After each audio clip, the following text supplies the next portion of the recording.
Një aksident i rëndë është regjistruar në hyrje të tunelit të Llogoras në aksin Orikum Himar, kur një automjet është përplasur me barierat metalike anësore të rrugës. Përplasja ka qenë e fortë, duke bërë që mbrojtëset metalike të depërtojnë në pjesën e përparme të mjetit dhe të shkaktojnë dëme të konsiderueshme.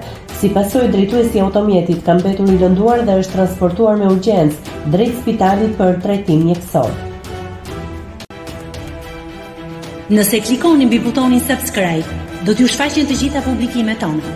Ju ftoj t'i bëni subscribe kanalit, të pëlqeni videot dhe të lini komentin tuaj.